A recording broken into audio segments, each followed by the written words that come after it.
Welcome to another episode of the Voice of Influence podcast. I am your host, Fong Chua, and with me on this journey again is the happiest person on earth, my co-host, Stacy McPherson. On this show, our aim is to break down the barriers of public speaking, allowing you to succeed and become the voice of influence. Now, over the last few episodes here, we've talked about lots of different things, from creating content to body language to the fallacy of feedback. Lots of amazing things. We have a few more episodes to go, and I can't wait. We have some pretty good themes and topics to take care of before this whole thing's over. Welcome, everyone. We're so glad to be doing this. It's so exciting. So today we're going to be jumping into structure of speeches, and then also podcasting. Lots of people are jumping in podcasting right now, and we've been getting lots of questions. Is that, okay, how do we start? How do we structure our speeches? How do we get even things out onto the virtual space and all that kind of stuff? So we'll start with talking about the structure of speeches, because I think lots of people not only are so we talked about the content creation, which a lot of people, oh, what do I talk about? What do I talk about? We've dealt with that issue. The next thing is, how do we put that all together? Lots of people seem to go all over the place with their topics and their messages. What is your secret when you want to put in a good speech that's structured properly? What do you do? Yes. So I'll talk about some of the pitfalls that I've fallen into and that I see other people fall into. And one of those is that people don't realize that the time is running out, and then they just keep going and they miss their conclusion. They just end and they skip their conclusion. Well, if you think about it, your conclusion is really the most powerful part of your speech, in the sense that it's what people will remember leaving your speech, because it's the most recent. And so if you recap your speech and kind of remind them of all of the great things that you talked about, that's power, because they'll remember it more. And that's one of the key parts about making a speech really good, is having it be memorable. So don't skip your introduction. And the way that you can do that is by having your structure be very clear. And Fong has mentioned in the past the way he kind of divides up his speech. Do you want to share with us any extra details about how you structure your speech? Yeah, I will go through that. But first of all, I want to say that I totally agree with what you said, because lots of people are so focused on the content, the middle portion of that content, and then they kind of flub their way through their introductions and their conclusions. But the most important parts are those two things. Because if I ask somebody at an event, I'm like, what do you remember about that person's speech? Or what do you remember about her presentation? It's like, well, they started off very strong. Or, oh, I remember the last message or that last feeling. It felt great. Whether they remember the actual words or not, they remember how they felt when it began and remember how they felt when it ended. So therefore, everything in between doesn't really matter. However, it will get them to come see you. If they go, oh wow, I felt really great, inspired at the end of your speech, I need to talk to that person again. So they'll come and find you after your presentation, after the show, whatever it is, and you could build that relationship again. So that, like I said, totally agree when it comes to the introduction and conclusion, which is why when I work on my structure and my speeches, I focus a lot of time on the introduction and the conclusion. And one of my templates is that, okay, first of all, this is a template I use if I'm struggling to put something together. And the first thing is tell them what you're going to tell them, then tell them, and then summarize by telling them what you just told them. Right? So that's basically your intro, your body, and your conclusion. And with the introduction part, what I love doing is starting off the whole presentation or speech in one of three ways. One, I could start off with a few great questions that will be solved within my presentation. Two, start off with a great story to capture the audience into the scenario. And then three, come up with a really good quote that kind of binds everything together. And so those are the three ways I would start my presentation. Then I would kind of go broad. After I come up with the three questions, the story, or the quote, I would go, hey, society right now is blah, blah, blah. The problem right now is blah, blah, blah. People are facing these issues, blah, blah, blah. And those kind of generalize what I'm going to be solving later. So Nice. then I go, here's the solution to these problems. So I'm telling them what I'm going to be telling them. What do you think about structuring your introduction that way? Oh my gosh, that's so perfect. I love it. I love the three things because that is so memorable. I bet even after people listen to this, they could remember what you said because it was so simple. It was like, tell them what you're going to tell them, then tell them what you said. It's just like so clear and crystal clear, but it's also so powerful. It's like really simple but powerful. Mm. And then I really like how you talked about those key things, having a story, having a quote, having questions at the beginning that you're going to solve, and then having that structure. So because a lot of times we do get stuck. We're like, oh, I have so much I want to say. How do I say it? How do I organize it?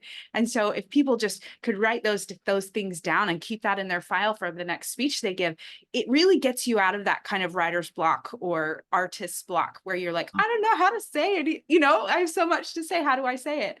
Or even I don't know have enough to say, whatever your problem is. Like those are really, really good. Yeah. So, and with your story, I really can't stress enough having stories in your speech. Like stories are so powerful. They engage, they help the audience relate to you because then they are all of a sudden they become the character in the story. And so they're immersed. It's an immersive experience. And it gives you the opportunity to bring in so much of your vocal variety, right? Your different voices and your different tonality and all of that. It can give you a lot of opportunity for that. And then also with your hands, you know, like there's so much more you can do with your hands when you're telling a story than if you're just saying these 3 points, 1, 2, 3, you know, like this. It's like, you know, there's so much more you can do with your hands. And so just making a story can make your speech come alive. So I love that you said that. Exactly. What's your preference? Do you like starting stuff with a very engaging story, or do you like starting it off with some questions to get the audience involved? What's your I, preference? I like to get the audience involved. Whatever it is, it's like to get them just like on the edge of their seat. They're already curious in the beginning because they're like, who is this person? How's she gonna say it? So they're a little bit curious, but you've got to just really just dive into that and get them just so curious they're riveted. Like they are either very engaged because you've actually brought them into it, you've engaged them in some way by interacting with them, or you engage them by making something pique their curiosity. So I couldn't say enough about curiosity and using that to get that hook, you know, the people just really on the edge of their seats. It's so powerful. Cool. So then after the introduction, we jump into the body of the entire presentation. And depending on what style of presentation you're doing, whether it's a how-to step by step, which is pretty self-explanatory, you go step one, step two, step three, step four. But if you're talking about a specific topic, let's say today's topic is about persistency, then you may want to come up with 3 or 4 stories about persistency, your personal stories or stories about your clients or stories about family members that can showcase how you can overcome persistency. And using stories to tell and support that point is, I think, one of the easiest ways of doing it because it's your content. Sprinkled in with here's some tips or advice as to how you can actually implement it into your day-to-day life. And then what I love doing is if I had 3 or 5 stories, and I love using odd numbers when I'm doing points or storytelling and supporting documents and stuff. I like using odd numbers. I also like taking a look at which one is the most impactful, which story is the most surprising or exciting, and I put it into a chronological excitement kind of order. And I end with a bang. Like the last one I want to share is the best and most exciting story, Yes. and then I go into the conclusion. But with regards to the body element, what's your strategy? I like the going to the biggest at the end. I know there's some people out there who likes to start with the bang and then come down a little bit. What's your Yeah. Yeah, I like to keep the energy high because I'm a high energy person. Like I just gave a speech this last week and the comment from the MC was, wow, energy. Like I just bring in a lot of energy. So I would say I keep the energy pretty high. There will be moments in my story where there will be tension or suspense, or I'll lower my voice. And so we'll kind of get down and a little bit less energy to build it back up again. But I would say overall, I use a lot of the higher energy tactics. I just come across that way anyway. And so it's just, I get really excited about these ideas that I'm sharing. And so I keep the energy high. I wanted to say one more thing about stories, and that is that stories are so easy to remember when you're giving the speech. If you're trying to remember a paragraph of data and main points and you know, these are the instructions for something, it's a lot more challenging to remember. But a story, especially if it's your own, story, it's so easy to remember point by point by point. And so I would just say that's a hack for even speech delivery, that you don't have to memorize as much or keep that as much detail in your head, because it just, you know it. And I love doing some transitions in between, like from story to story. Like ultimately, you'll be very persistent if you follow this story. Or the first story I want to share is this. But not only this, the next story, like you want to do some transitions from one to the other so that there's some connection points in there. I also like asking questions in between too, just to connect one story to another with the audience so that they're still engaged throughout the entire process. So then after the body's done, now you go to the conclusion, which is one of the most important parts of your whole presentation, is to get them to actually feel something, to want to either take action or to remember a message or whatnot. So therefore, what I like doing is now I go the opposite. Basically, it's the opposite of the introduction. From the introduction, I go wide and funnel in. The conclusion, I go funnel small and funnel out to be more generalized. So then I kind of summarize my 3, 4, 5 points or whatnot. And then I go, this is obviously what we need to do to solve the problems that I outlined at the beginning. And then I would end with either a quote, a call to action, some questions for the audience to remember by, or one lasting image or thought, so that it kind of leaves them with something to think about or do. What do Yes. you think about your conclusions? How do you like to formulate those to be more impactful?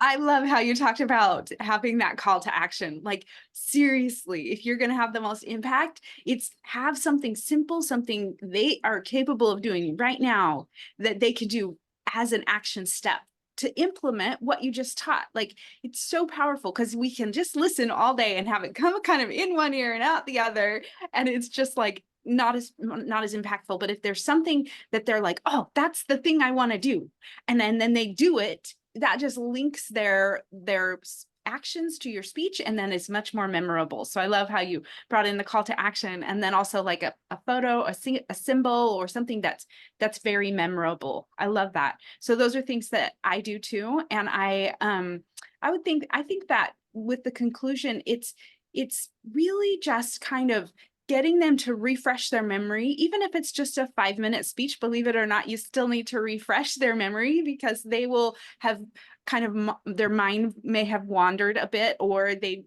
just don't have it clear in their mind. And so by having that conclusion where it's just really clear and they have it in their head right after you finish, it just really makes it more, it ties it all together, doesn't it?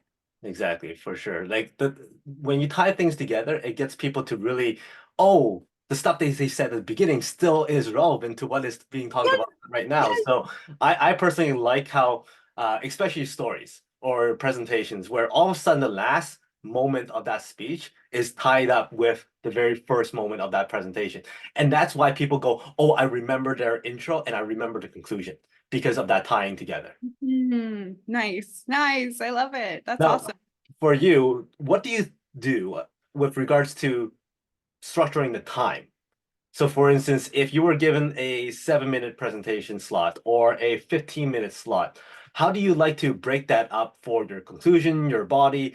Do you pick one story to last the whole thing, or do you pick many stories? What do you like doing?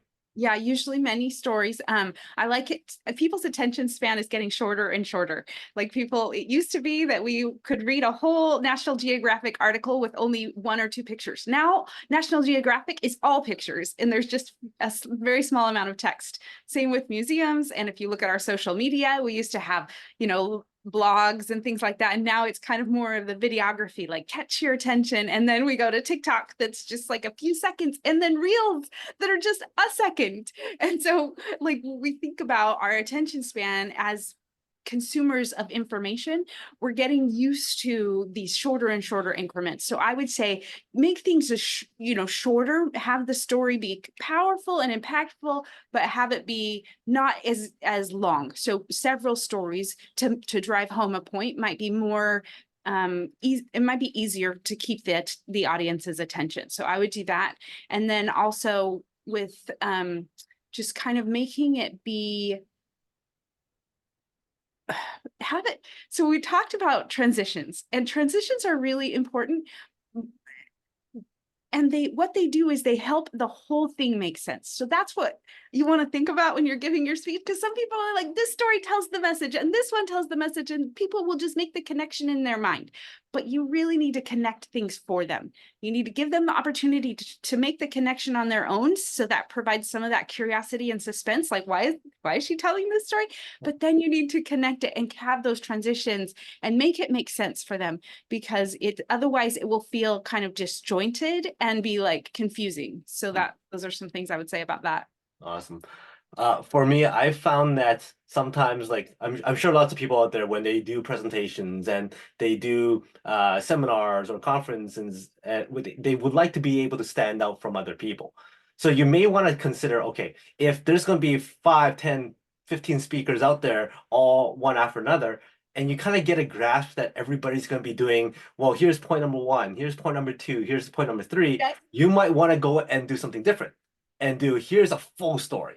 But if you notice that lots of people are doing stories, then you might want to go, here's 3 of the biggest points, and you kind of reverse that style, just so that, oh, everybody's like, hey, everybody's doing this way, you're doing another way, and the audience will go, wow, that's a little bit different. I remember that a little bit better.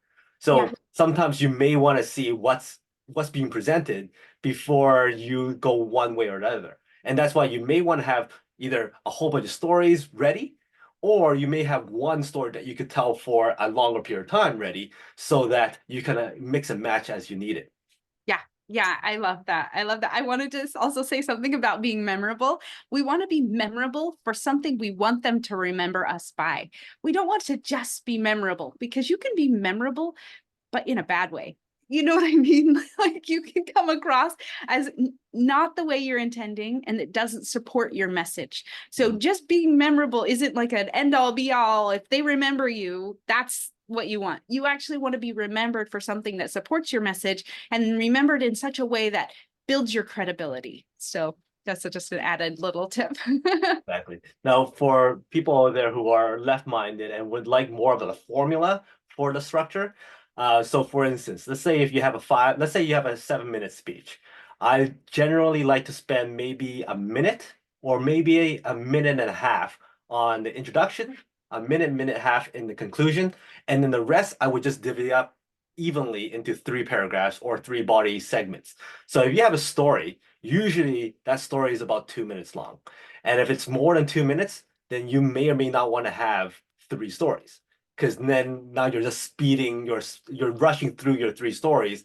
And when you rush through your stories, that impact is no longer there. So if that's the case, you may want to just go with I'll just do one big story and let that story kind of grow when you're telling it, if you only have a 5 to 7 minute segment. Now, if you have a 10 to 15 minute segment, now you could spend maybe 3, 4 minutes per story. That gives you a lot of breathing space, so that you still have time for a strong 1.5, 2 minute conclusion, 1.5 minute to 2 minute conclusion. So kind of look at your time allotted for your presentation and then break it down as you see fit, so that you can have the time for it to really grow and have the audience absorb that information. So Yeah. Oh, very cool. Very good. Yeah. cool. Now, I know there's questions out there about podcasting, because everybody wants to get into podcasting. It's a great way to build relationships. It's a great way to network as well. What's your experience with podcasting, and then your experience with being a guest and interviewing people? Yes, you're so right. It is the way to build relationships, and especially to build relationships with people that may not have time in their schedule just for a casual chat, or they may not be the type that really gets excited about someone saying, "Hey, I just want to pick your brain for free," you know? But if you offer a podcast slot in your podcast, you are offering value to them, and it's valuable to you. I love that about podcasting. It benefits both people so much, and it also opens doors to new relationships. I know you have a lot of experience with podcasting as well, Fong. Tell us a little bit about your experience. Totally agreed. I mean, if I remember, without the podcast, trying to get people to kind of jump on a Zoom call with you was a lot harder. Yeah. Just because like that, yeah, let's sit and chat, and then all of a sudden they go, well, what do you want to talk about? Oh, I just want to pick your brain, know more about what you do. And they're like, we'll get in touch. I'm like, okay. And then you Yeah. might not hear from them again, kind of thing, right? Mhm. However, the approach now is like, hey, you know what? I've been seeing your social media. Your content is absolutely amazing. I think your message and the stuff that you share is so important for people to know that I would love to have you on my podcast so I could showcase you and feature you so that you can get your message to more people and really just get people to know who you are. Is it okay we jump on a Zoom call and get that recording done? Because I would love to feature you. And all of a sudden, the yeses come in a lot more faster. Yes. Oh, that's so good. I love how you complimented them while you did it in just a seamless, genuine way, but also it makes sense because you want to build your podcast. So the people you are inviting are someone who you see add value to your audience. And so it is a compliment to be included in your podcast. So that's really, really good. Tell us Exactly. kind of your And, story. Yeah, go and ahead. from a relationship standpoint, not only are you able to build that relationship with that person, but it allows you to build a relationship with their audience too. So Oh, there's a good chance that if they have a podcast themselves, that they will return the favor and go, "Hey, would you like to be on my show?" I'm like, "Oh yeah, of course I do," knowing yes. that, hey, that's why I wanted to ask you to begin with because I want to be on your show, kind of thing. So then Yes. now you get to be connected to their audience when you both post your episodes out or you promote your episodes, you tag each other, and you're able to reach out to other people who you may or may not have known to begin with. So then I personally I love being able to connect with more and more people. And by doing the podcast, it allows me to connect with people from all over the world, different time zones, different industries, different cultures. It's a great way to really get out there and get to know people without having to, fly across across the world. Yeah, yeah, exactly. Oh, that's so good. Diversify your network, diversify the people you're exposed to, and I love that. I love that. That's so great. So when Yeah. it comes to podcasting, for yourself, what type do you like most? Do you like to have a set bunch of questions? You like to go just freestyle and just see what happens? What's your preference from an interviewer standpoint and an interviewee standpoint? Ah, very good. Well, I would say number one is I like it to sound like a conversation that's kind of where we connect the questions instead of just, okay, here's a question. Okay, I finished that one. Here's a question. I finished that one. Instead of kind of being question answer, I like it to feel more like you're having a conversation, and so you're creating kind of segues into the next section and making it make sense. And I love it when they build on a question where the question starts and then they bring the next question is a follow on, because that's what people get curious about, right? They're following and they're like, well, ask her where she did that, or ask her how long she did that, or ask more details about it. Because some interviewers tend to have a script that they go on, and it's just like it's like you're starting stopping. It's just like not as fluid and comfortable. So I like to do it the more conversational, casual, and making those segues and connections, both as an interviewer, and that's my preference of a way to be interviewed as well. And you do a fabulous job on this, Fong. And I've even heard you kind of give advice to people on to do their podcast in such a way that it makes it connect, and it also brings out the natural curiosity that people have because they want to know more about the thing that they just said, instead of, okay, stop that, let's shift gears over here to this. So Well, yeah. thank you very much for that. And I think for me, and you've heard this before from like our coaches, is that ask questions that you yourself is generally interested in finding out. And I always have, that's why sometimes in my podcast, I ask completely random questions that has nothing to do with the theme, just because I want to know.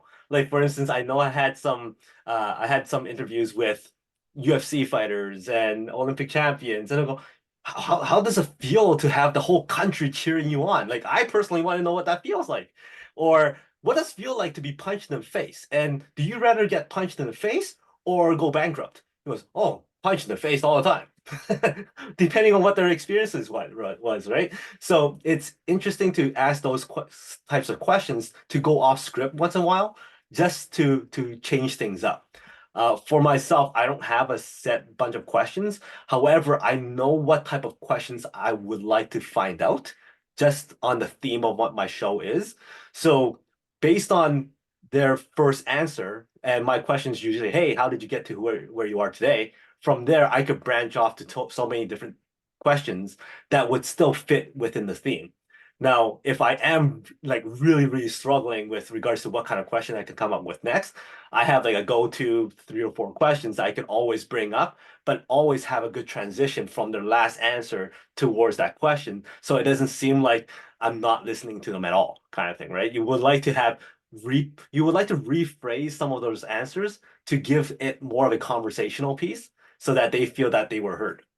Yes. And I think it's really important when you kind of have a background on the person, instead of just asking someone out of the blue, you don't know very much about them, to actually do some research, do your homework, look to see if they've been on any other podcasts, kind of get to know them, because then your questions will be so much more rich and full-bodied. Like you'll have insights into their life, and so you'll kind of know already what their focus is, and so you can bring that out. So I would recommend that you kind of learn about them in advance.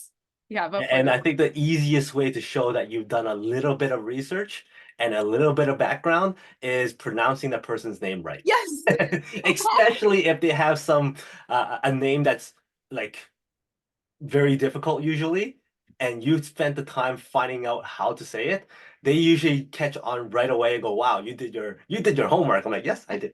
Yes.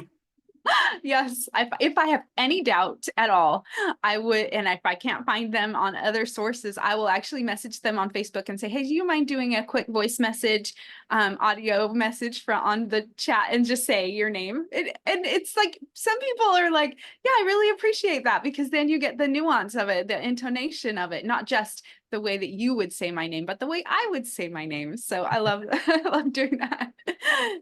So, because we were talking about structure of speeches, I figured we could share a little bit about structure of podcasts as well. For myself, it's very, very similar to a speech, I find.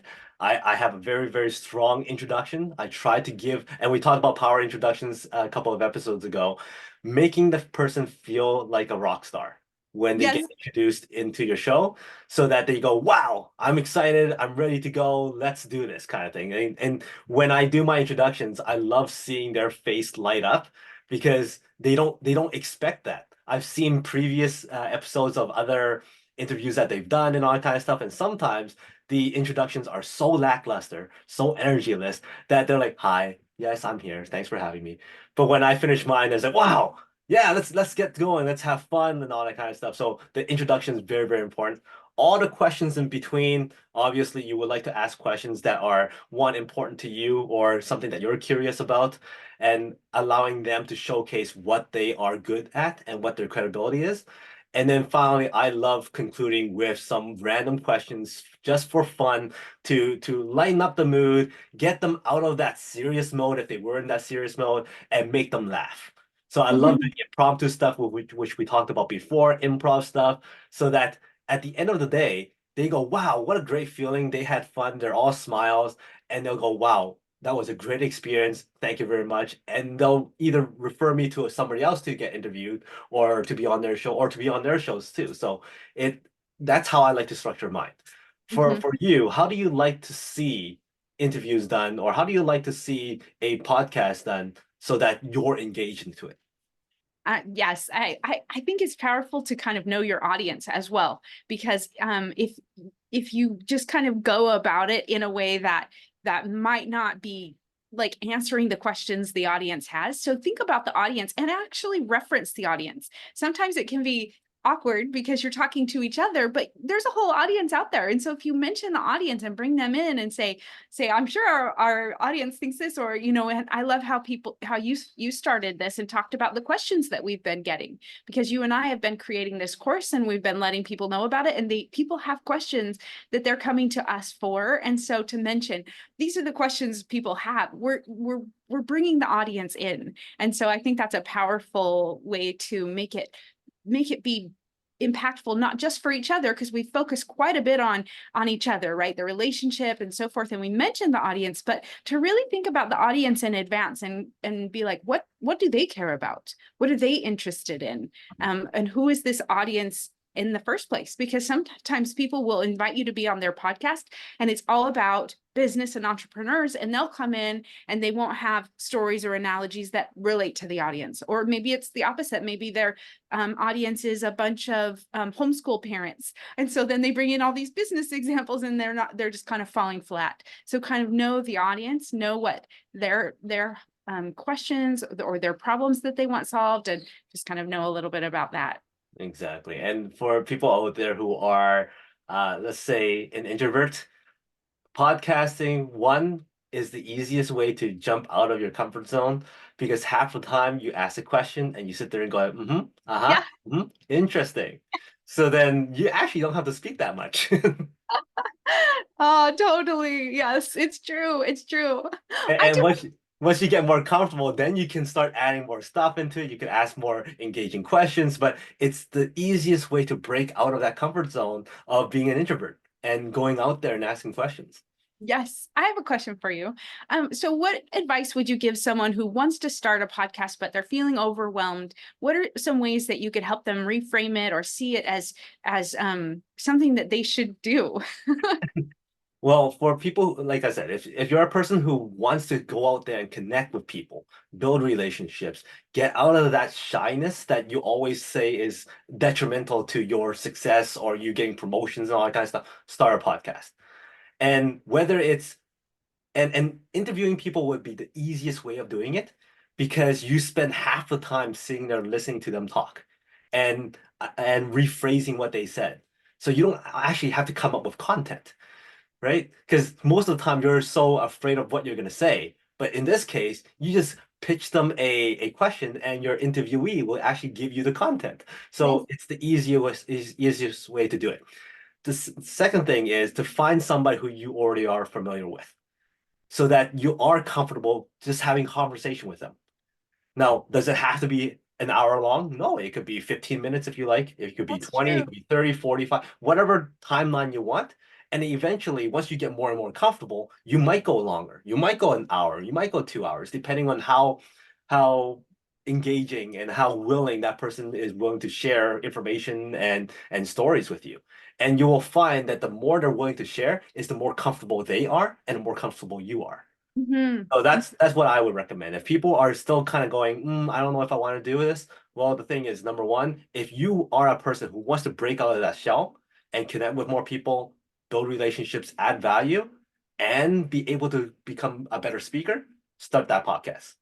It's very easy. I mean, within 15 minutes, we can have a podcast live from scratch, right? You just upload the video and all that kind of stuff, and you're done. And it's already on all the platforms. It's a free platform and all that kind of stuff. So it's very easy to start. So if you're one of those people, just go out there, start it, and watch other podcasts to see how you want to form it and structure it. What platforms do you recommend? Well, there's the I use Anchor.fm. So once you upload your stuff on Anchor, it automatically appears on Apple, Breaker, Beanpod, and Spotify. Like there's a list of 10 different distributions where it would actually go automatically on those platforms. So it's a free platform, and then as you grow your audience, you can start doing ads, you can start making it monetized. The opportunities are all there. Mhm.